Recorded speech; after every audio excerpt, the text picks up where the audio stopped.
Amigos, muy buenas noches, bienvenidos a La Pelotera. He dejado pasar un tiempo prudencial para referirme al caso de las 16 curules de Cámara que fueron negadas por 49 senadores del Congreso de la República de Colombia. Y digo que dejé pasar un tiempo prudencial porque es que producen sentimientos encontrados el ver actuar a los políticos y a los partidos políticos en contravía de su ideario, de su ideología, del modelo de Estado, del modelo de sociedad que promueven cuando se trata de ir a buscar el respaldo electoral.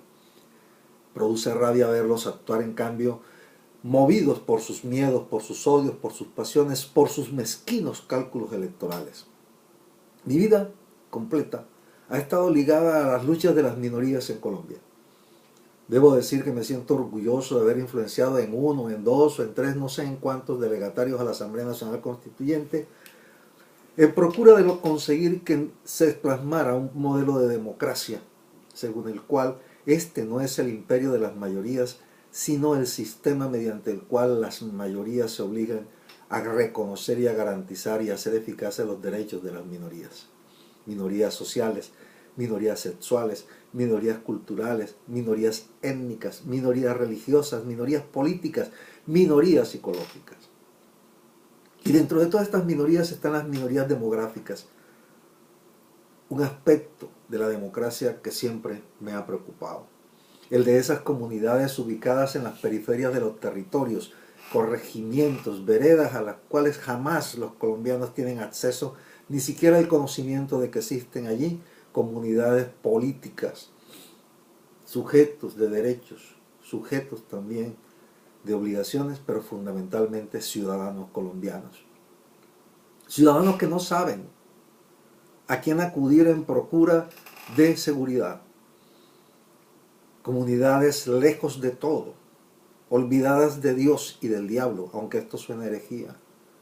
Lugares en donde ni siquiera la mala hora llega, ni el viento tampoco encuentra un espacio o un punto en el cual devolverse. Y es que estas minorías finalmente son víctimas o son victimizadas por los agentes de la violencia. Unas veces por la guerrilla, otras veces por los paramilitares, otras veces por los mismos miembros del Estado colombiano. ¿Cómo hacer para que estas minorías se integren a la sociedad colombiana? Por primera vez en la historia de este país se ha construido una plataforma que genera una simetría entre victimarios y víctimas al momento de hablar de la inserción política. Tradicionalmente siempre se reconoció la inserción de los victimarios, la inserción de la guerrilla, pero en esta oportunidad, cuando el centro del proceso son las víctimas, aunque la FARC quiera decir lo contrario, que el centro del proceso son ellos, no. Ustedes, señores de la FARC, no son el centro de este proceso, el centro de este proceso son las víctimas. Y siendo ello así, en esta oportunidad, el gobierno construyó esa plataforma de igualdad y procuró un espacio de representación para estas comunidades que de otra manera jamás ni nunca podrán acceder al Congreso de la República, pues siempre serán barridas por los situados electorales de los grandes centros urbanos. Ya en la Asamblea Nacional Constituyente se había considerado este problema. ¿Cómo hacer para que las comunidades de las periferias pudieran acceder a los centros de poder sin tener que competir con los situados electorales de los grandes centros urbanos? Allí en la Constitución del 91 se estableció algo que se denominó círculos electorales para la elección de diputados. Un mecanismo que permitía que estos corregimientos, veredas, municipalidades alejadas de todos los centros urbanos pudieran acceder a los centros de poder sin tener que competir con los grandes conglomerados. Pero en el año 96 el señor senador Roberto Gerlein Echeverría se echó al hombro el morral para quitar, para borrar, para sacar del ordenamiento constitucional colombiano los círculos electorales. Y lo logró.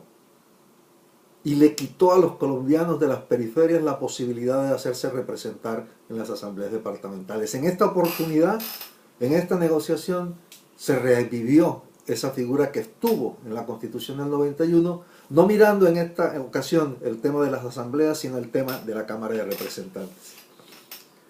Pero, al igual que en aquella oportunidad, haciendo los cálculos mezquinos que siempre hacen los políticos, en una situación sui generis, 49 senadores le negaron esta posibilidad a los colombianos de las periferias, de las pequeñas comunidades rurales, de los corregimientos, de las veredas.